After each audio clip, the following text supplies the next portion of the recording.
또 그의 아멘으로 화답하는 그런 시간이 되길 소망합니다. 아멘. 할렐루야. 아멘. 예, 부활절은 부활절인 거 봅니다. 그리고 이렇게 나오실 만한 분들이 다 나오셔서 함께 예배하는 거 보니까 그래도 부활절은 부활절이구나 이게 느껴집니다. 우리 반가운 마음으로 옆 사람 보면서 참 잘 오셨습니다. 한번 인사하지 마세요. 2명, 3명 이상 한번 다 함께 인사하겠습니다. 시작. 감사합니다. 감사합니다. 예, 감사합니다. 우리 예수님 무덤에서 일어나시고 부활하셨는데 아직도 무덤 속에 있는 성도님들 계신 것 같습니다. 표정들이 오늘 예배드리는 가운데 그 예수님의 부활이 내 부활이 되고 우리 마음속에 부활의 소망과 기쁨과 감사와 감격이 회복되는 귀한 시간 되기를 주의 이름으로 축원합니다. 아멘. 여러분 세상에서 가장 불쌍한 사람이 누구라고 생각하십니까? 이렇게 물어보면 아마 많은 대답할 수 있을 겁니다. 예를 들어서 뭐 돈 없는 것처럼 사실 서럽고 불쌍한 것도 없죠. 예, 맞습니다. 또 뭐 잃어버린 자식을 찾느라 평생을 가슴앓이하는 부모님도 참 불쌍하고요. 반대로 자식들에게 버림받아서 늙음악한 나이에 혼자 외롭게 사는 것도 너무나 사실 불쌍하지. 그뿐입니까? 암 선고를 받고 죽음을 기다리는 사람 전 참 많이 봤습니다. 너무 불쌍합니다. 누명을 쓰고 때로는 뭐 옥살이하는 사람 또는 결혼을 했더니 행복한 게 아니라 남편의 구박 속에서 일상을 불행하게 살아가는 여자도 참 불쌍하다고 느낄 거고요. 아마 제 생각인데 대부분은 목사님 다른 사람이 불쌍한 게 아니고 내가 제일 불쌍합니다. 내 자신이 제일 불쌍합니다. 자신의 처지를 보면서 불쌍하다고 이야기하는 분들도 참 많을 것 같습니다. 아마 여러분 백설공주에 등장하는 그 마녀가 이렇게 묻죠. 거울아 거울아 세상에서 누가 제일 예쁘니? 이걸 반대로 교회에서 밥을 하니까 밥소리가 들리고 참 좋네요. 찰랑찰랑하니. 아마 여러분 누가 제일 예쁘니 대신 성경을 펴서 성경아 세상에서 누가 제일 불쌍한 사람이니 이렇게 물어보면 아마 제가 앞에서 말씀드린 그런 사람을 이야기하지 않습니다. 성경에서 말하는 가장 불쌍한 사람은 누구냐? 오늘 아까 우리 읽었는데요. 고린도전서 15장 19절 화면 보고 이것만 다시 한번 읽어보도록 하겠습니다. 세상 제일 불쌍한 사람이 이런 사람이라고 성경은 이야기합니다. 한번 읽어볼게요. 시작. 만일 그리스도 안에서 우리가 바라는 것이 다만 이 세상의 사물이면 모든 사람 가운데 우리가 더욱 불쌍한 자이다. 아멘. 여러분 세상 제일 불쌍한 사람은 돈 없는 사람도 아니고 구박받는 사람도 아니고 내 신세가 처량해서 나의 신세 한탄하는 사람이 아닙니다. 성경에서 말하는 가장 불쌍한 사람 누구냐? 예수님을 오늘 믿는다고 하면서도 마음에 바라는 것이 마음에 소망하는 것이 오직 이 세상의 것뿐인 사람. 하나님의 나라를 볼 줄 모르고 여러분 부활을 통하여 우리가 저 천국을 꿈꾸고 저 하나님 나라를 바라보며 살아야 되는데 여전히 예수님을 믿는다고 하면서도 하나님 나라를 볼 줄 모르고 단지 이 세상을 살아가는데 필요한 것을 얻고자 예수를 믿는다면 이 세상 제일 불쌍한 사람이라고 오늘 성경은 이야기하고 있습니다. 아멘. 여러분 마음속으로 반문할 수 있죠. 아니 목사님 그게 그렇게 뭐 잘못입니까? 이 세상 살아가려면 집도 있어야 되고 차도 있어야 되고 건강도 있어야 되고 돈도 있어야 되고 어느 정도 적당한 취미생활도 누려야 하는데 그게 그렇게 뭐 잘못된 일이고 불쌍한 노릇입니까? 얘기할 수 있겠지만 여러분 오해하지 마시고 제가 드리고자 하는 말은 얻고자 노력하는 그것이 잘못된 게 아닙니다. 저는 우리 사랑하는 성도님들 기도하잖아요. 이 땅에서 잘 되고 범사가 잘 되기를 축복합니다. 그런데 여러분 이것이 중요한 것이 아니라 우리가 그것이 전부인 양 예수님을 믿으면서도 오직 이 땅만을 향하여 우리가 살아가는 그 삶.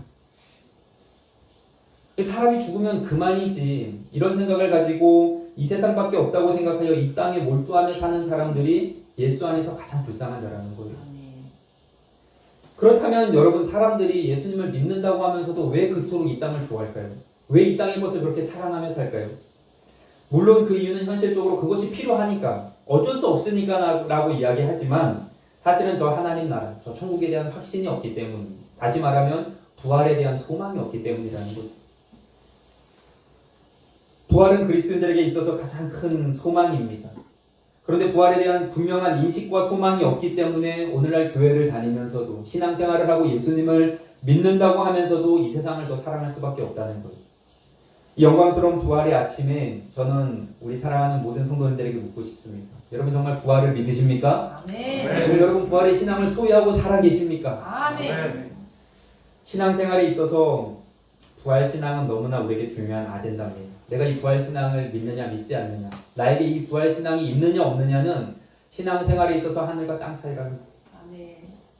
사랑하는 여러분, 예수님은 오늘 부활하셨습니다. 오늘도 살아계셔서 우리 가운데 함께 하시다는 것을 믿으시기를 바랍니다. 아멘. 우리 모두가 이 부활신앙을 소유하기를 원합니다. 이 부활의 아침, 부활신앙을 소유하는 우리 모두가 되기를 주의 이름으로 축원합니다. 아멘. 그렇다면 우리가 부활의 아침에 부활을 대하는 자세는 어때야 될까요? 세 가지로 알아보기를 원하는데요. 먼저 첫째로 우리가 부활을 대하는 자세, 우리가 부활을 믿어야 된다는 거예요. 그럼 따라합니다. 부활을 믿읍시다. 시작. 부활을 믿읍시다. 부활을 뭐 하자고요? 부활을 믿자는 믿읍시다. 거예요. 이게 첫 번째 우리가 오늘 부활을 대하는 자세입니다. 예수님은 십자가에 죽으시고 사흘 만에 부활하십니다. 그런데 문제는 많은 사람들이 믿지 못하죠. 오늘 본문 12절이 그 내용을 이야기합니다. 화면 보십시오. 한번 읽어볼게요. 다 같이 한번 읽어보겠습니다. 화면 보십시오. 시작. 그리스도께서 죽은 자 가운데서 다시 살아나셨다 전파되었거늘 너희에서 어떤 사람들은 어찌하여 죽은 자 가운데서 부활이 없다 하느냐. 아멘. 오늘 이 시대의 교회와 세상의 어떤 시대와 마찬가지로 그 당시 고린도 교회 안에도 부활이 있다? 없다? 논쟁이 붙었습니다. 이 부활의 논쟁은 중요한 것이 고린도 교회뿐만이 아니라 예수님의 제자들도 똑같이 부활의 유무를 가지고 논쟁을 펼칩니다. 그래서 우리 요한복음 20장 25절에 보면은 화면 보십시오. 도마가 이르되, 이제 예수님 부활을 의심하는 겁니다. 한번 읽어볼게요. 시작. 도마가 이르되 내가 내 손을 붙잡으며 내 손가락을 그 못자국에 넣으며 내 손을 그 옆구리에 넣지 않고는 믿지 아니하리라.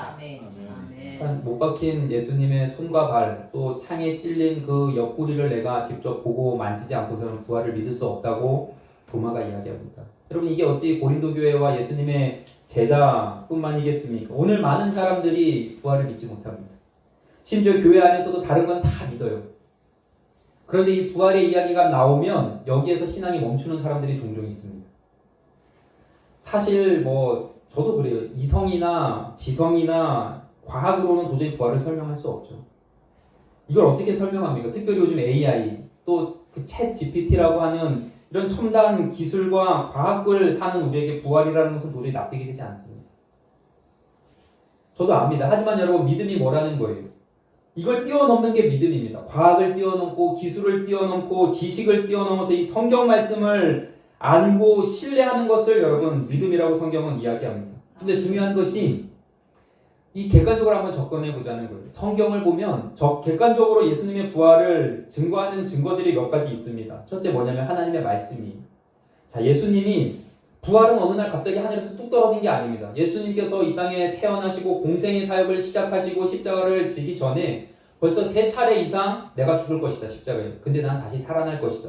말씀을 통해서 계속 기록하고 있어요. 한번 볼게요. 마태복음 20장 19절 한번 화면 보고 읽어보십시오. 이게 예수님 십자가에 죽기 전입니다. 읽어봅니다. 시작. 이방인들에게 넘겨주어 그를 조롱하며 채찍질하며 십자가에 못 박게 할 것이나 제3일에 살아나리라. 아멘. 누가복음 24장 7절도 이르시기를 인자가 죄인의 손에 넘겨져 십자가에 못 박히고 제3일 안에 다시 살아나야 하리라 하셨느니라 한데, 이렇게 이야기하고 있어요. 예수님은 그 십자가 죽음과 부활을 분명히 말씀하시고 그 말씀 그대로 부활하셨습니다. 말씀이 그것을 지금 증거하고 있다는 거예요.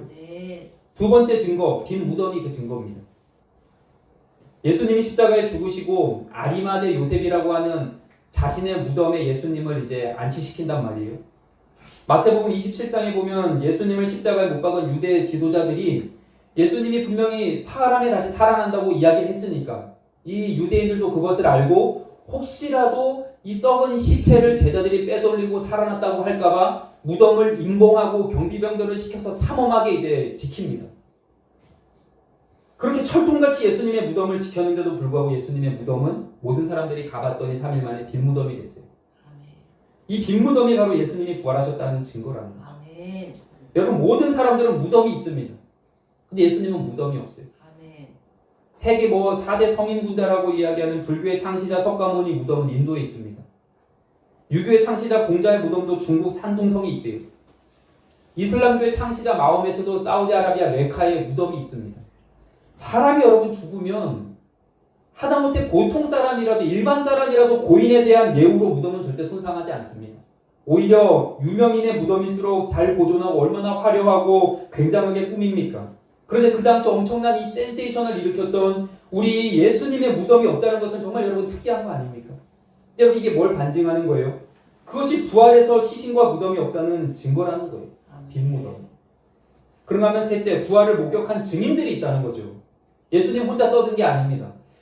예수님의 부활을 직접 목격한 증인들이 얼마나 많은지 우리 읽지 않았지만 고린도전서 15장 5절 6절 보면요.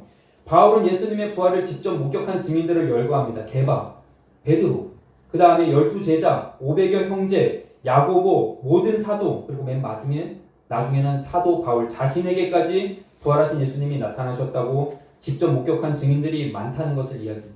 여러분이 목격한 증인들이 많다는 것보다 정확한 증거가 어디 있습니까? 그러니까 이런 성경에 나타난 부활의 내용을 종합해 보면 이걸 과학적으로 이성적으로 어떤 첨단 기술을 가지고 논증을 할 수는 없지만 여러분 예수님의 부활이 날조됐거나 조작되는 말은 전혀 설득력이 없다는 거예요. 여러분 사실 성경을 보면요 중요한 게 있습니다. 단 한 번도 이런 부활을 지식적으로 과학적으로 논리적으로 설명하고 증명하려고 시도하지 않습니다. 한번 읽어보십시오. 집에 가서 성경을. 대신 한 구절도 부활을 증명하려고 시간을 쓰지 않고 부활하신 주님을 만난 사람들. 부활하신 주님의 증인의 이야기로 성경을 가득 채우고 있다는 거예요. 여러분 중요한 것은 부활은 실제입니다. 기독교는 부활의 종교입니다. 기독교의 여러분 뿌리는 부활에 있어요. 기독교의 하이라이트, 기독교의 클라이막스, 기독교가 다른 종교와 가장 큰 차이점은 바로 이 부활 사건입니다. 이 거룩한 이 부활절 아침 부활하셔 이 시간 이곳에 함께 하시는 그 살아계신 예수 그리스도를 만나고 살아계신 예수 그리스도의 부활을 믿음으로 고백하는 저와 여러분 되기를 주의 이름으로 축원합니다. 두 번째로 부활을 대한 우리의 자세, 이 영광스러운 부활을 누려야 된다는 거죠. 따라합니다. 부활을 누립시다. 시작. 부활을 누립시다. 다시 한번 선포합니다. 부활을 누립시다. 시작. 부활을 누립시다. 우리가 부활을 믿고요. 그 다음에 중요한 것이 이 부활을 누려야 된다는 거예요. 우리가 부활을 믿는 것으로 끝나면 안 됩니다. 넘어서 부활을 경험하고 부활을 누리며 살아야 돼요. 달리 표현하면 이제부터는 부활의 새 생명을 가지고 우리가 살아야 된다는 말씀이죠. 그리고 중요한 게 있어요. 오늘 이 예배당이 있다고 해서 이 부활의 아침에 우리가 부활절 예배를 드린다고 해서 이 시간 예수님의 부활에 대해서 우리가 말씀을 들고 있다고 해서 그 속에 이 부활의 생명이 무조건 생기는 것은 절대 아닙니다. 그렇기 때문에 부활에 대해 아는 것과 실제적으로 이 부활의 생명을 누리며 사는 것은 전혀 다른 문제예요. 계란 여러분 있잖아요. 알다시피 계란에는 무정란과 뭐가 있습니까? 유정란이 있습니다. 눈으로 보기에는 뭐가 무정란이고 유정란인지 몰라요. 어떤 차이가 있습니까? 유정란에서는 나중에 병아리가 부화됩니다. 무정란은 병아리가 없어요. 그 안에 생명이 있느냐 없느냐 이것으로 우리가 이 무정란인지 유정란인지 달걀을 구별할 수가 있습니다. 마찬가지로 우리가 오늘 이 시간 예수님을 믿고 중생 뭐예요? 예수 안에 다시 태어나는 것. 내가 신생아 갓난아기 때 엄마의 뱃속에서 태어나는 게 여러분 출생이라면 중생은 뭡니까? 예수 안에서 내가 다시 태어나는 것.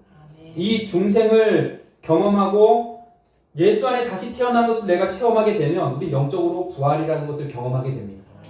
몸의 부활이 아니라 몸은 여러분 우리가 예수님 이 땅에 오실 때 신령한 몸으로 다시 한번 거듭나는 것이 몸의 부활이지만 예수님을 믿고 알고 내가 중생을 경험하면 영적으로 다시 태어나요.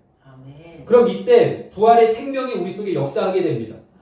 바울은 로마서 6장 4절에 이 중생과 그 다음에 부활을 세례와 관련해서 이야기를 하거든요. 우리 한번 화면 보고 읽어볼게요. 조금 길지만 그 뜻입니다. 한번 읽어볼게요. 시작. 그러므로 우리가 그의 죽으심과 합하여 세례를 받음으로 그와 함께 장사되었나니 이는 아버지의 영광으로 말미암아 그리스도를 죽은 자 가운데서 살리심과 같이 우리로 또한 새 생명 가운데서 행하게 하려 합니다. 이것이 부활의 새 생명이에요. 그러니까 여러분 오늘 우리가 부활을 믿으면 이 부활의 새 생명을 가지고 살아가는데 이 부활의 새 생명을 우리가 이 땅에서 누려야 된다는 거죠. 그럼 여러분 문제 부활의 새 생명을 누리며 사는 게 여러분 어떤 뜻입니까? 사실 이게 참 뜬구름 잡고 현실적이지 않은 여러분 이야기잖아요. 부활을 누리며 산다는 것이 여러분 어떤 문제일까요? 제가 한 케이스만 소개해 드릴게요. 부활의 새 생명을 누리며 사는 것. 미국에 유명한 심리학자 있습니다. 윌리엄 제임스라는 유명한 사람이 있어요. 이때 이 사람이 한때 절망에 빠지면서 27살에 신경쇠약증에 걸려요. 공포와 두려움과 낙심 가운데 문제는 자살로 이끌어요. 자꾸만 이 신경쇠약증 이 사람을. 이런 상황 가운데 어떤 뭐 좋은 약, 유능한 의사 아니면 인간적인 생각이나 방법을 다 써봤는데 안 돼요.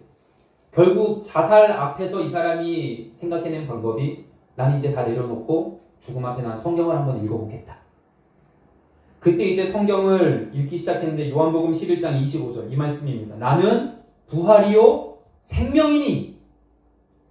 이 말씀을 읽을 때 그 뜨거운 감동을 느꼈대요. 아마 여러분도 있을 겁니다. 성경 읽을 때 마음속에 여러분 뜨거워지고 감동이 있는 그 말씀이 내게 하나님 주신 말씀이거든요. 이 윌리엄 제임스에게 하나님께서 이 말씀을 주신 거예요. 나는 부활이요 생명이니. 그래서 이 죽은 자도 살리시는 예수님이 내 병을 못 고치시는가? 하루 종일 그 말씀을 입술로 선포합니다. 중요한 게 있어요. 이 말씀을 선포했더니 마음에 믿음이 생겨요. 믿음이 생기자 용기와 희망이 생기고 살아계신 하나님을 믿게 됩니다.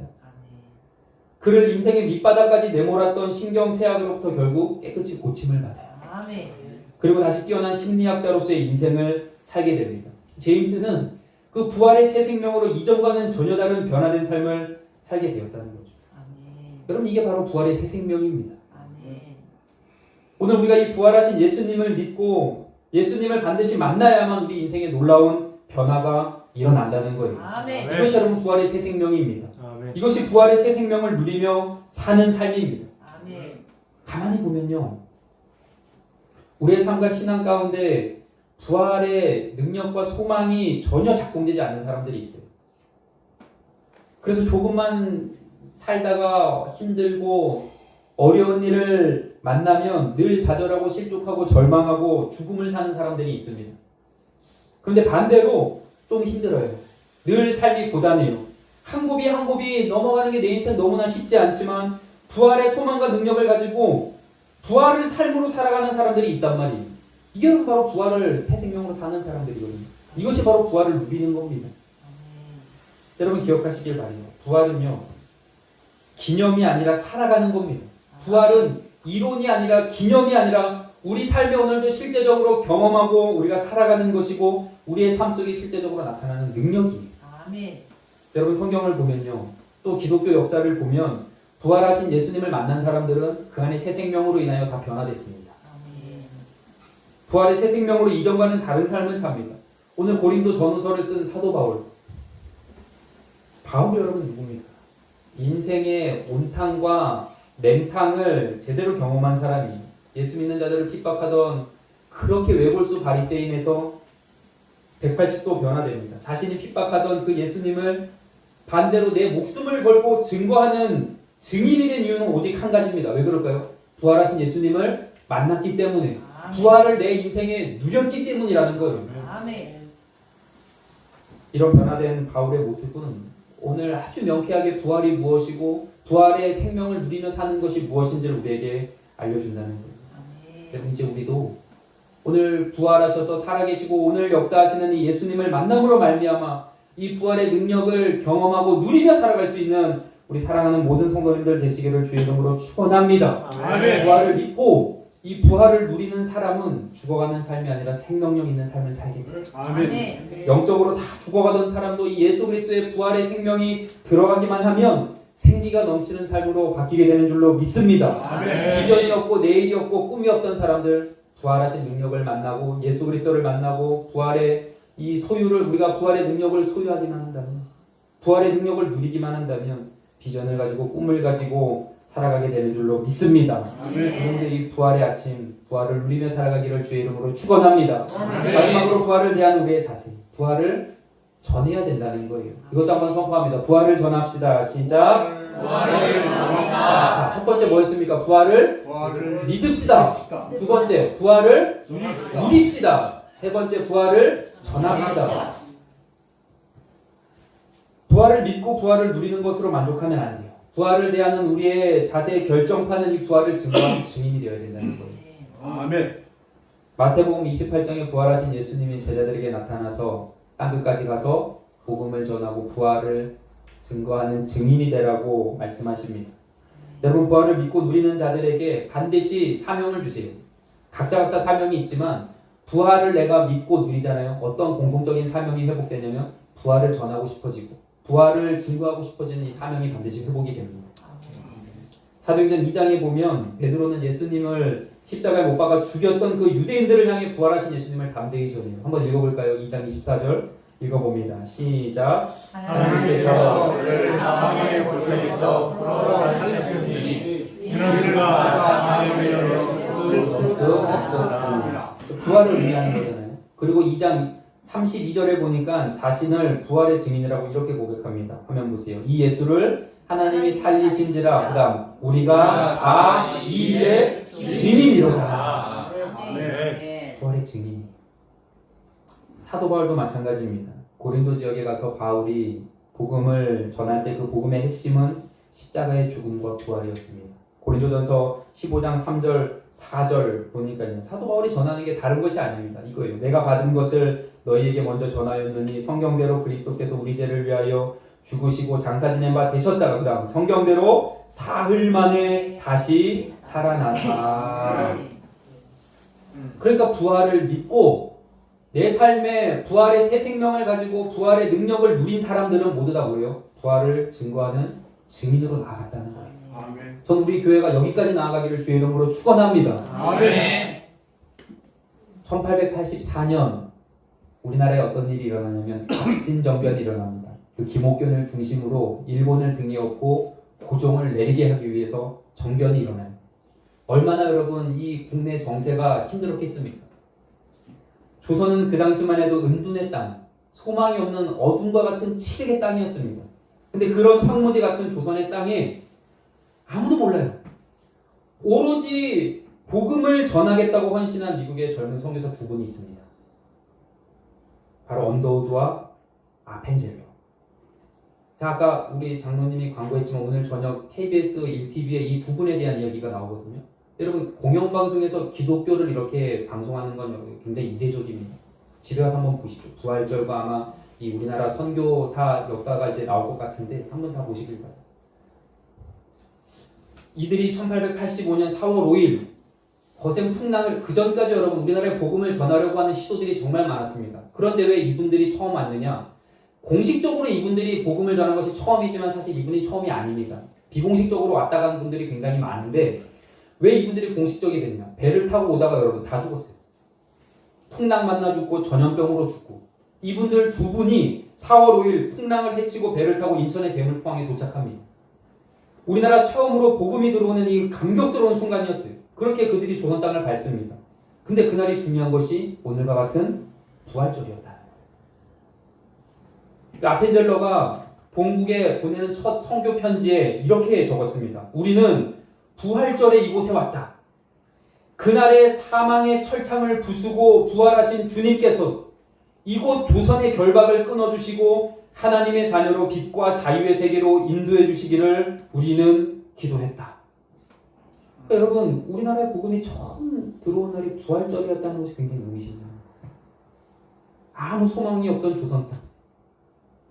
그 예수 그리스도의 부활로부터 시작된 복음이 어떠한 소망이 없고 내일의 희망이 없던 이 운동의 땅을 변화시키고 하나님 역사하셔서 이렇게 여러분 위대한 대한민국을 하나님께서 이루어주지 않았습니까? 그래서 어찌 보면 우리는 이 모두 부활의 복음에 대한 빚진 자예요.